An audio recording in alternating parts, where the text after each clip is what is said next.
me permitiré leer algunas breves líneas del currículum de nuestro orador principal del día de hoy, que nos acompaña desde Nueva York, justamente para introducirnos al tema y para dejar situado los elementos que luego van a ser objeto del debate del panel que tenemos programado para los próximos minutos. Quiero agradecer la presencia del señor Alberto Brunori, representante de la Oficina del Alta Comisionada de Derechos Humanos, que nos acompaña el día de hoy en esta actividad. El señor Javier Elaje nació en Santa Cruz de la Sierra, Bolivia, en 1982 y es máster en Derecho de los Negocios Internacionales por la Universidad Complutense de Madrid y máster en Derecho Internacional por la Columbia University de la ciudad de Nueva York. Elaje fue catedrático de Derecho Constitucional en Bolivia, becario Fulbright en Estados Unidos y ha publicado libros, ensayos y artículos sobre Derecho Internacional Económico, Derecho Internacional de los Derechos Humanos y Derecho Constitucional Comparado. Elaje también tradujo al español el libro Economía Básica de Thomas Sowell, que se publicó en el año 2013. Elaje es abogado matriculado en el estado de Nueva York y se desempeña como director jurídico de la Human Rights Foundation, una organización dedicada a la promoción y defensa de los derechos humanos a nivel global. Allí, Elaje dirige también el Human Rights Foundation Center for Law and Democracy, que se dedica a la investigación de asuntos de derecho constitucional comparado y derecho internacional.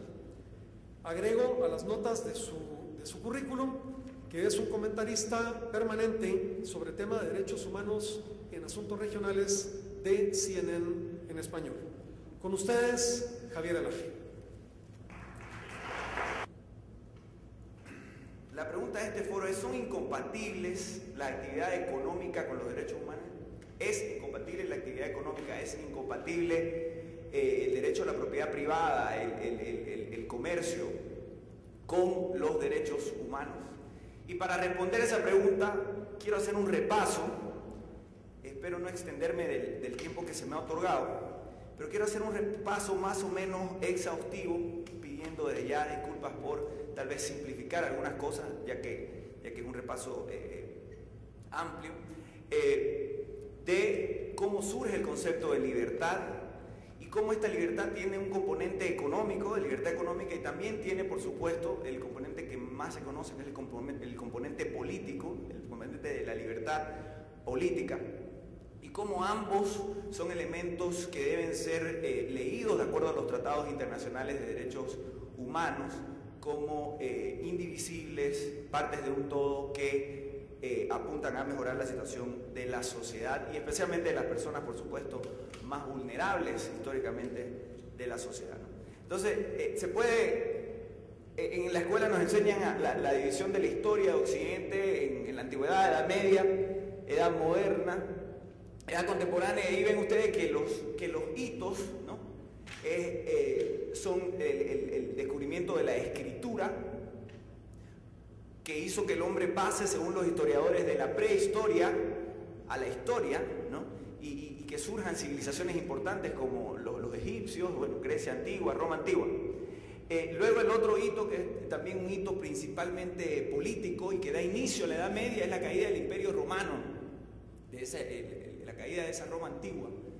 Siguiente hito es la caída del Imperio Romano de Oriente, ya, ¿no? El que tenía sede en Estambul, y ya no el de Occidente, que había caído 1000 años antes. Se nos enseña más o menos que entre ese poco más de un milenio no hubo mucho avance en la humanidad y que lo que se vivió fue un periodo de oscurantismo, donde, claro, la libertad no era algo que se ejercía, ni la política ni la económica, y que recién tras la caída de ese Imperio Romano de Occidente, y que coincide con el descubrimiento de América y la invención de la imprenta, se nos dice que ahí comienza la llamada Edad Moderna, que tiene que opera durante casi 300 años para dar paso a la Edad Contemporánea, que inicia, nos cuentan los historiadores en la escuela, con la Revolución Francesa y que es el periodo en el que estamos hasta hoy nosotros. Quiero hacer una historia, ahora yo, un poco paralela, de cómo la libertad en realidad ha vivido un continuum de expansión, el concepto de libertad, desde la antigüedad hasta nuestros días, y cómo a lo largo de esa historia el rol que juegan los individuos, productores, consumidores, personas que opinan políticamente, han venido interactuando desde inicios de la humanidad, ¿no? Y quiero proponer que el inicio de este paso de la prehistoria a la historia, de la posibilidad de que el ser humano comience a ser verdaderamente libre, se sitúa casi tan importante como el descubrimiento de la escritura, con el descubrimiento de la agricultura, ¿no? Hace por lo menos 12.000 años, con un auge importante en lo que es hoy el Medio Oriente, ¿no? ¿Por qué la agricultura es importante? Porque eso implicó la posibilidad de una primera división del trabajo, de una producción masiva de alimentos, o más o menos masiva de alimentos, que significaba que el ser humano tenía ahora más tiempo para pensar, para ser libre, para interesarse de otras cosas, ¿no? Entonces es el germen principal de la libertad, el descubrimiento de la agricultura. Y fíjense ustedes cómo que nacen, me pasé esta lámina, que nacen, que también se consolidan con la enciclopedia de 1651. En Francia, Diderot, Voltaire, personas intelectuales franceses y suizos que tuvieron una influencia fundamental en este pensamiento de la ilustración, ¿no? Que fueron pensadores ilustrados. Ustedes busquen, y lo pueden encontrar en español obviamente en internet y también en las librerías, búsquenla en la enciclopedia francesa de 1651 y van a ver cómo hay un capítulo que se llama de la libertad de prensa, y ahí mismo se hacen argumentos que ustedes los pueden hacer hoy para atacar las restricciones sistemáticas que se producen a la libertad de prensa en las dictaduras de cualquier parte del mundo, de cualquier color, ¿no? Dice ahí, la libertad de prensa es caótica, obviamente, porque la libertad de prensa implica que cualquier persona puede decir cualquier cosa. Pero dice, las cosas negativas de la libertad de prensa, como que por ejemplo haya una persona ahí alabando a Fidel Castro, ¿no? Es negativo, claro, que se alabe a una figura dictatorial, ¿no? Un dictador de 55 años. Como es negativo que salga de vez en cuando un loco a decir que Pinochet era un líder virtuoso, ¿no? Cuando era un dictador sanguinario, al igual que fue el dictador Videla en Argentina, que sobre pretexto de mantener las instituciones de la civilización occidental en pie en Argentina, tiró a 10.000 personas al mar sin ningún tipo de debido proceso.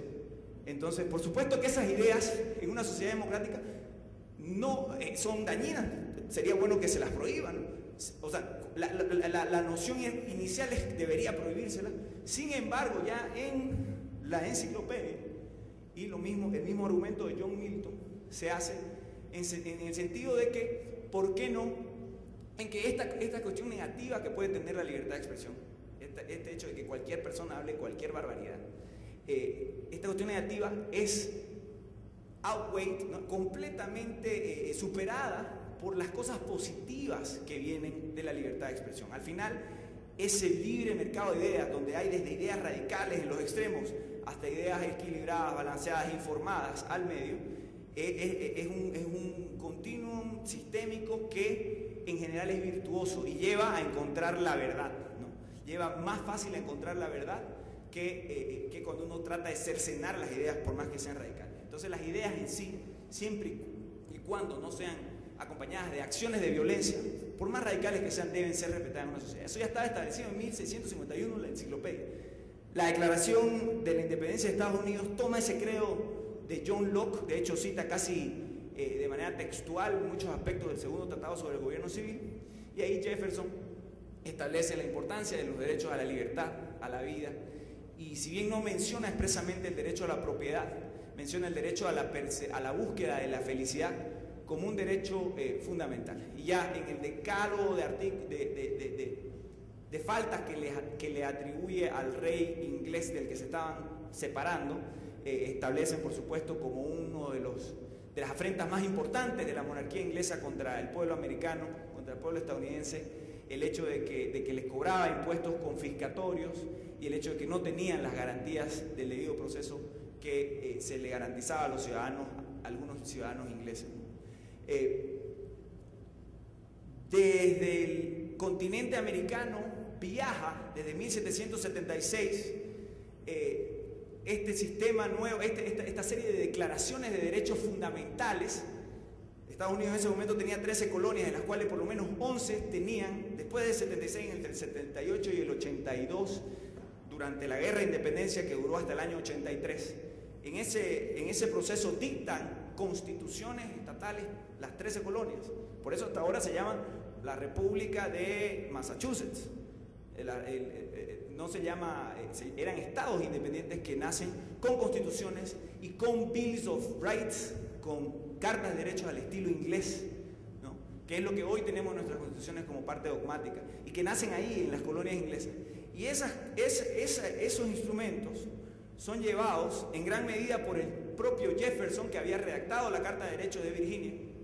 Son llevados a Europa, porque Jefferson fue como representante diplomático de Estados Unidos a Francia en los años previos a la Revolución Francesa. Y con esa tradición, muchos pensadores ilustrados franceses llegaron a la conclusión de que cualquier instrumento jurídico dictado por la Asamblea Nacional Revolucionaria Francesa tenía que venir acompañada con una carta de derechos. Y de ahí nace la Declaración de los Derechos del Hombre y del Ciudadano, famosa francesa, que los historiadores de la escuela nos dicen que es el inicio de la Edad Moderna. En realidad es parte de un continuum, de una retroalimentación y alimentación virtuosa de ideas, de ideas democráticas, ideas favorables a la libertad, a los derechos humanos. Hay un libro de George Jelinek, un filósofo jurídico alemán, que se llama La Declaración de los Derechos del Hombre y Ciudadano, donde él documenta con precisión cómo todos los artículos, excepto un par, de la Declaración de los Derechos del Hombre y del Ciudadano francesa de 1789, que fue publicada como preámbulo de la Constitución de 1791, donde documenta que cada uno de esos artículos vienen de distintos Bill of Rights de las colonias americanas. Es sorprendente. Libro de 1900 y pico, el de George Jelinek, que documenta este aspecto. Entonces, claramente hay este credo que es adoptado en todo el mundo, que llega a América Latina con las constituciones con las que nacen la mayoría de las repúblicas, y que recién es, en términos de ideas, retado por los totalitarismos del siglo XX, ¿no?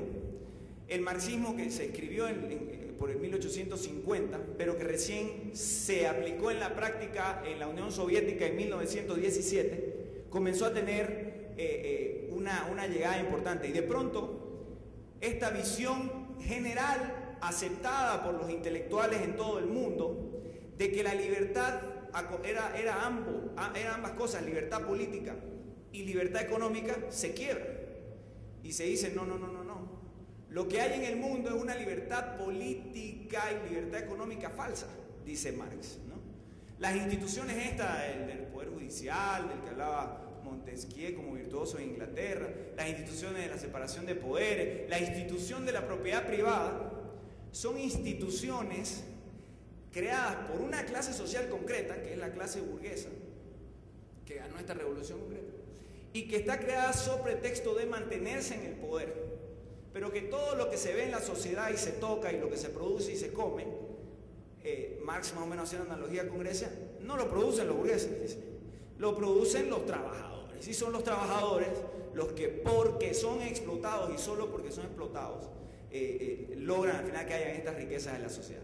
Y los capitalistas, el empresario, no tiene rol importante alguno desde el punto de vista económico, ¿no? Entonces propone Marx una sociedad que destruya, que logre la abolición de la propiedad privada. Así de simple. Marx no entiende la manera en que este razonamiento que hacía, por ejemplo, Adam Smith, de que no es la buena voluntad de los empresarios lo que provoca prosperidad. De hecho, Marx también habla de eso mismo que hablaba Adam Smith, pero en el razonamiento, Marx llega a la conclusión que la manera en que todos vamos a tener la prosperidad que tienen los burgueses, los capitalistas, los empresarios, la manera en que todos, la mayoría de la sociedad podemos obtener eso es aboliendo la propiedad privada. Y dice en su libro Ideología Alemana, que escribe en coautoría también con Engels, dice que lo ideal, en este estado ideal que busca y que va a conseguirse en una sociedad sin propiedad y por tanto sin clases, dice Marx, es ese estado donde uno puede ser filósofo en la mañana, carpintero en la tarde, bibliotecario en la noche, ¿no? No esta sociedad donde tenemos que ser carpinteros especializados en para poder tener un trabajo productivo, ¿no? Entonces, él tiene esa filosofía. No es la filosofía de él, no es vamos a darle todo el poder al Partido Comunista y que el resto de la gente se muera de hambre. Eso no es lo que buscaba Marx. Marx buscaba la prosperidad de los capitalistas para el 100% de la sociedad. Se equivoca en su lectura que hace económica, por supuesto. Su teoría de la probabilidad es equivocadísima económicamente. A él escapa a su análisis cómo es que verdaderamente se produce la riqueza. Y bueno, el mundo se enteró de esa realidad a la mala, ¿no? Ahí está este libro importante del profesor Robert Gellatley, que dice, que habla sobre Lenin, Stalin y Hitler como ejemplos concretos de las catástrofes sociales del siglo XX, ¿no? Esto no es panfletarismo ni nada. O sea, entre 30 y 70 millones de personas murieron en la China de Mao, de hambre, no porque lo fusilaron por criticar al gobierno, de hambre porque colectivizaron completamente la propiedad, abolieron la propiedad privada y con ello el sistema de precios y con ello el sistema de incentivos para la producción, mandaron a las personas con cierta educación de la ciudad al campo. Lo mismo hizo Pol Pot en Camboya y murieron entre 2 y 3 millones de personas de hambre, no fusilados, ¿no? Y lo mismo viene haciendo hasta el día de hoy la dictadura de Corea del Norte. Se estima que en los años 90 nada más murieron 70.000 personas de hambre. Ahí, al ladito de un país que se llama Corea del Sur, donde no se muere la gente de hambre. ¿Me entienden? Entonces, claro, esto es porque la aplicación tosuda, ortodoxa de lo que era la teoría marxista se produjo en lugares, y esto llevó a una situación paupérrima, no de los capitalistas nada más, porque por lo general alguien que tiene dinero puede conseguirse alguien que lo contrabandea a otro país, ¿no? Lo logre sacar a otro país. Los ricos terminan exiliados, ellos se salvan de la situación. Los que la ven fea son esa gente pobre que antes eran trabajadores y campesinos y que ahora se están muriendo de hambre. Y que antes podían tal vez tener una posibilidad de vida digna. Eso quedó documentado. Esas catástrofes del siglo XX tuvieron en América Latina, tienen dos tal vez dictadores más icónicos, que son el dictador anticomunista Pinochet y el dictador comunista Fidel Castro, ¿no?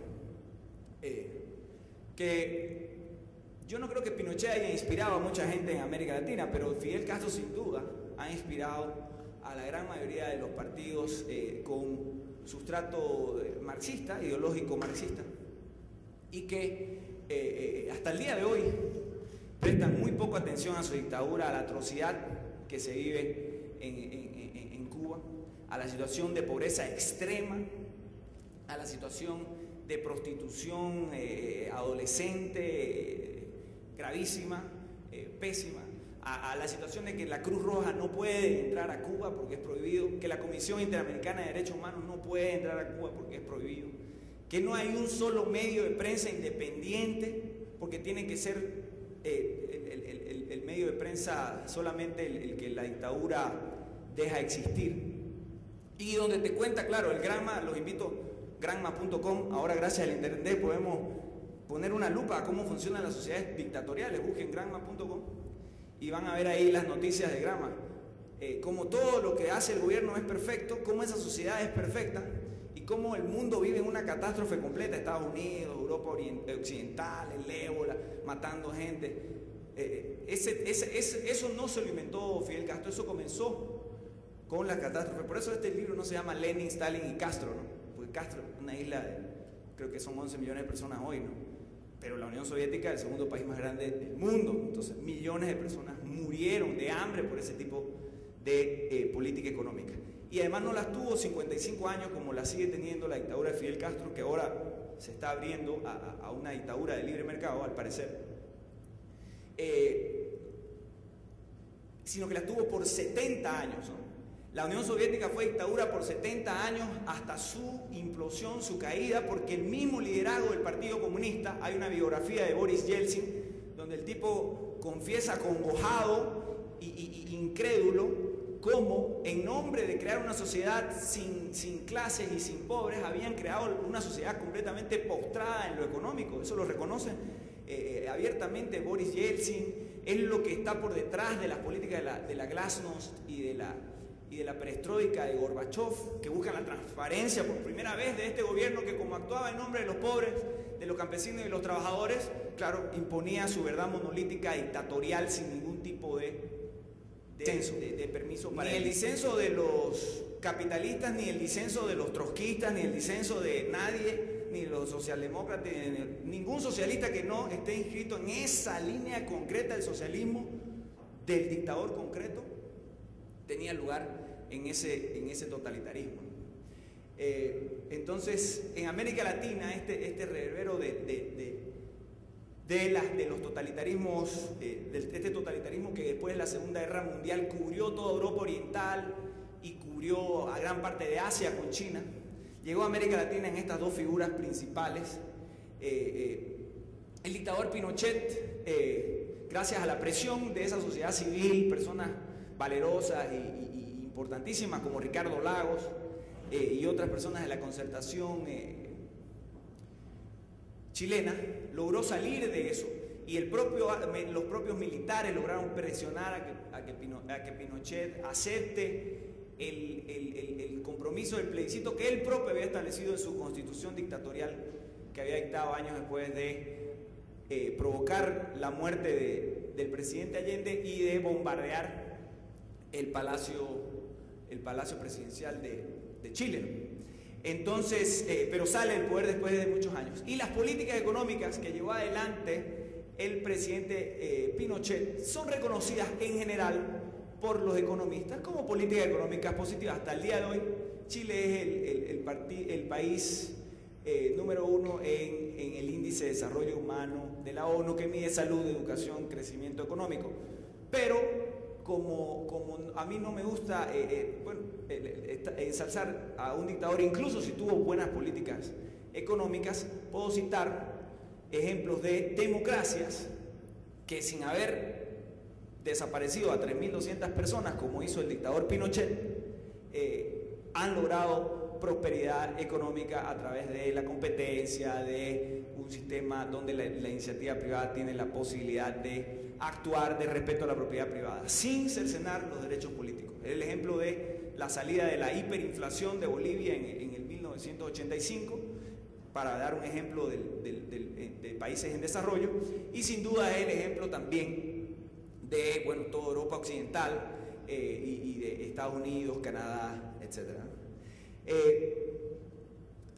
Pinochet era el paradigma de gobierno cerrado, de cero libertades políticas, pero con libertades económicas, mientras que Cuba, gobierno cerrado, sin libertades políticas y con también cero libertades económicas. O sea, cero libertades políticas en ambos lugares, pero en el de Pinochet con alto nivel de libertad económica, en Cuba cero libertad económica. Era lógico que si Pinochet era anticomunista, por lo menos en eso se diferencia, ¿no? Que encarcelaba a los críticos, en eso se parecía a Fidel Castro, no se diferenciaba, pero se diferenciaba en que tenía políticas económicas distintas. Ahora, increíblemente, para terminar de tirar por el suelo las etiquetas ideológicas y las nociones las nociones ideológicas del siglo XX, China pasa de la China de Mao, que mató de hambre a 30 millones, entre 30 y 60 millones de personas, secretario del Partido Comunista de la China, pasa de esa China al nuevo secretario del Partido Comunista, que es Deng Xiaoping. Y este nuevo secretario del Partido Comunista con algunos académicos chinos que habían ido a estudiar a Estados Unidos y que volvieron con ideas de liberar la economía china de todas las restricciones que se habían establecido bajo Mao y que habían llevado a la miseria completa a la China, comienzan con regiones de actividad libre económica como experimento para ver qué pasaba. Y bueno, el experimento fue creciendo y hoy China es una dictadura capitalista liderada por el Partido Comunista Chino. De la misma manera que comenzó en los años 80 y de la misma manera, de manera similar, en la que cuando cae la Unión Soviética, Rusia se abre al mercado y se convierte en un proyecto de democracia con libertades económicas. Lastimosamente, desde la ascendencia al poder de Putin, es una democracia con cada vez menor libertad económica y con casi ya cero libertad política. Entonces ya no es una democracia, es una dictadura, ¿no? De hecho, la mayoría de los índices y de las organizaciones de derechos humanos califican hoy a Rusia como una dictadura. Entonces, lastimosamente no pudo pasar a una democracia en lo político, aunque ya no tiene el nivel de totalitarismo en lo económico, de falta de libertad económica absoluta. El caso de Deng Xiaoping, como les digo, es el más paradigmático del mundo. A él se juntan el de los tigres asiáticos, que no son democracias plenas. Lastimosamente Malasia, Taiwán son países que tienen lo que se llaman regímenes autoritarios competitivos. En algunas cosas se parecen al gobierno de Ecuador, al gobierno de Bolivia, en el sentido que son poderes ejecutivos que abusan del poder en detrimento de los críticos, opositores, prensa, etc. Pero que no han expropiado, confiscado las propiedades en general, mantienen una política fiscal más o menos responsable, participan del mercado internacional de crédito, tienen una convertibilidad monetaria que fluctúa de acuerdo a los precios del mercado, anclada al dólar, es decir, son gobiernos moderados en lo económico, pero intolerantes en lo político. Algo así, con una visión obviamente mucho más abierta y del libre mercado, son los tigres asiáticos, entre los cuales está China, ¿no? India también se abrió, tenía un régimen de libertad política con poca libertad económica y se abrió en el siglo XX. Cuba hoy, y la persona que mejor representa esto es este economista que se llama Juan Triana Cordoví. Cuba está pasando de una dictadura comunista que con una ortodoxia religiosa y que le ha costado al pueblo cubano ser un pueblo paupérrimo, ¿no? Verdaderamente triste en ese aspecto, donde la gran salud y la gran educación solamente se mantienen por fuerza de la propaganda. Pueden googlear el nombre de una persona que se llama Calixto Ramón Martínez, que es un periodista, como todos los periodistas independientes en Cuba, que no están reconocidos como tal. El Estado, nadie que no sea del Partido Comunista puede ejercer el periodismo, ni entrar, ni salir de la facultad de periodismo.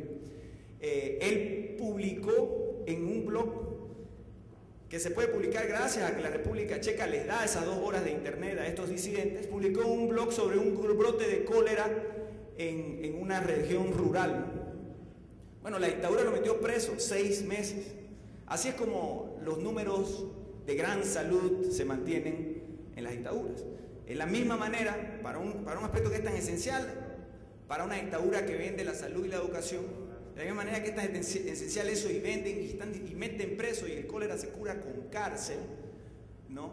De esa misma manera, bajo la dictadura de Videla, los 11.000 a 25.000 desaparecidos que hoy conocemos y que es una de las historias más atroces del atropello a los derechos individuales en América Latina, lo que ocurrió en Argentina, comparable solamente con los crímenes de lesa humanidad producidos bajo el nazismo, ¿no?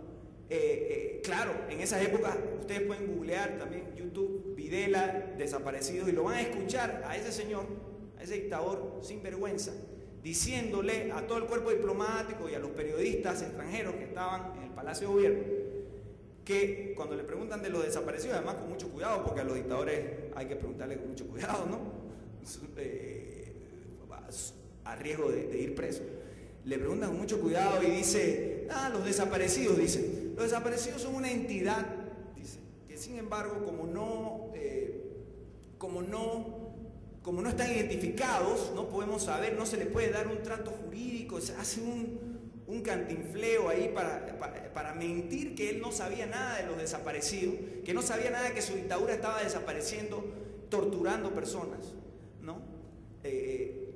Cuando estaba en el gobierno. Y ese mismo discurso lo cantaba en la ONU, él, sus militares, que era su ministerio, su ministro de Relaciones Exteriores, sus diplomáticos, ese mismo discurso lo cantaba en la ONU, ese mismo discurso lo cantaba en la OEA. Solo cuando cayó esa dictadura, el mundo se hizo una comisión de la verdad y el mundo se enteró que habían sido 11.000 con nombre y apellido, las personas, 11.100 no sé cuánto, las personas documentadas que están desaparecidas. Se estima que pueden haber sido más, ¿no? Entonces, así funcionan las dictaduras. La falta de libertad política termina justificando mentiras en cuanto a la situación de la salud y la educación, como ocurre hasta el día de hoy en Cuba, o mentiras en cuanto a la vida de las personas, ¿no? Al hecho, a cómo se está tratando a los disidentes. Juan Triana Cordoví, hay un video que les recomiendo a todo el mundo mirar en internet, vale la pena. Los que saben de economía, es una cuestión, es como leer todo lo que se escribió y se dijo sobre la perestroika y la glasnost en 1989, dicho por Yeltsin y por Gorbachev, pero dicho por un representante importantísimo del establishment cubano, que al parecer, bajo el liderazgo del hermano del dictador de 53 años, ahora el nuevo dictador Raúl Castro, que bajo él se está implementando en Cuba. En Cuba ya se puede comprar y vender bienes inmuebles, tienen una ley de inversión muy favorable, además de que ya tenían como 100 y pico tratados bilaterales de inversión, pero se están volviendo mucho más fuertes en la protección de los derechos de propiedad, que para muchos disidentes le da igual, ¿no? Estos disidentes no se quejan del régimen porque quieren, los que quieren mejor situación económica emigran, buscan la manera de irse, ¿no? Y eso lo han hecho durante 50 años. Los disidentes que están ahí hoy poniendo el pellejo ante el abuso de la dictadura, lo que quieren es libertad política. Y lo que está Cuba proyectando, y lo explica muy bien Juan Triana Cordoví, es un traspaso hacia un régimen de libertad económica, capitalismo, libre mercado, pero sin ninguna libertad política. Hay una charla que se llama Lecciones de Economía Política al Ministerio del Interior, que está en YouTube, de 1 hora, donde él le explica, como el economista del dictador, le explica a la policía política de la dictadura cómo es que se están llevando adelante las reformas. Entonces, claramente, el mundo puede ahora dividirse, o sea, el tema de los derechos humanos puede hacerse paralelo entre libertad política y libertad económica. Por ejemplo, ahí están históricamente el movimiento moderno de los derechos humanos, ¿no? Al comienzo hay una abreviatura que significa Declaración Universal de los Derechos Humanos, 1948, Declaración Americana de los Derechos Humanos, 1948, Convención Americana de los Derechos Humanos, 1969, que establecen principalmente los llamados derechos de primera generación o de derechos civiles y políticos, pero también establecen derecho a la seguridad social, a la educación, a la salud. Luego viene, en el 1976, viene otra declaración de derechos civiles y políticos a cargo en el marco de la ONU, el Pacto Internacional de los Derechos Civiles y Políticos, que más o menos establece algunos de los derechos ya establecidos en la Declaración Universal de los Derechos Humanos, pero que por este conflicto ideológico, no se olviden que yo he hablado en términos de historia y de empíricos de los productos nefastos de las dictaduras totalitarias socialistas o comunistas. Sin embargo, cada una de esas dictaduras tenía a su representante sentado en la ONU, ¿no? Votando por todas las cosas que se aprueban en ese marco, ¿no? Y muchos de los países en desarrollo durante toda la segunda mitad del siglo XX, América Latina en particular, formamos parte de este grupo de países no alineados que casi indefectiblemente votábamos en coro junto a las dictaduras soviéticas, el bloque comunista de Europa Oriental, a Cuba, etc. Entonces, el Pacto, sin embargo, de Derechos Económicos, Sociales y Culturales establece derechos que no son incompatibles con los derechos de primera generación: el derecho a la salud, el derecho a la educación, el derecho a un desarrollo físico, emocional e intelectual, el derecho a la educación primaria gratuita, el derecho a la seguridad social. Son derechos que no son incompatibles con el derecho, por ejemplo, a la propiedad privada. Y la pregunta que la experiencia del siglo XX da y que deja a todos los políticos, a las personas que trabajan en políticas públicas es cómo, a través de qué sistema económico es que yo puedo garantizar mejor salud, mejor educación, mejor seguridad social. Y claramente no es a través del sistema económico donde la gente se muere de hambre, ¿no? Es a través del sistema económico que tiene la capacidad de producir mayor cantidad de bienes y servicios que puedan satisfacer al grueso de la sociedad de manera más positiva. Y eso no es una experiencia que la dijo Adam Smith o que la dijo Milton Friedman, es una experiencia que la dijo el Partido Comunista Chino a través de su secretario general Deng Xiaoping y el Partido Comunista Soviético a través de Boris Yeltsin, y hoy la está dando esa experiencia del Partido Comunista Cubano a través del señor Juan Triana Cordoví, ¿no? Entonces eso está hoy relativamente claro, ¿no? Entonces las obligaciones de segunda generación de los derechos económicos, sociales y culturales, por texto expreso de tanto el Pacto Económico, del Pacto Internacional de Derechos Económicos, Sociales y Culturales, como del Pacto de San Salvador o Protocolo de San Salvador, que es el equivalente en América Latina, que establece estas prestaciones del estado de bienestar en favor de las personas más vulnerables. Son obligaciones de implementación progresiva, son obligaciones de resultado. Al político se le dice: usted, señor, dicte una política económica que le garantice a la mayor cantidad de personas empleo, salud, educación, seguridad social. La experiencia del siglo XX, como decimos, dictada por esos partidos comunistas que ya mencioné, que cambiaron, es que eso no se logra aboliendo la propiedad privada, metiendo preso a los empresarios, exiliándolos y el Estado definiendo la economía de crin a cola, planificándola completamente desde los precios de las pastas dentales hasta los precios de los autos y qué se va a producir y cuánto se va a producir. Eso en el siglo XX produjo escasez de bienes, servicios y alimentos, y por eso es que estos regímenes salieron de ese sistema. Entonces, claro, la política económica tiene que ser una política que reconozca lo importante de la propiedad privada, los beneficios del comercio internacional para el grueso de las personas más pobres en todas las sociedades, ¿no? Y en esa línea es que se avanza en el tema de los derechos humanos. En la ONU, así como hay el convenio de la OIT sobre derechos de los pueblos indígenas, que pareciera que es incompatible con el derecho a la propiedad privada de los propios pueblos indígenas o de la sociedad en general, ellos deben leerse en armonía con otros desarrollos de derecho internacional, como la Comisión para el Empoderamiento de los Pobres, de Legal Empowerment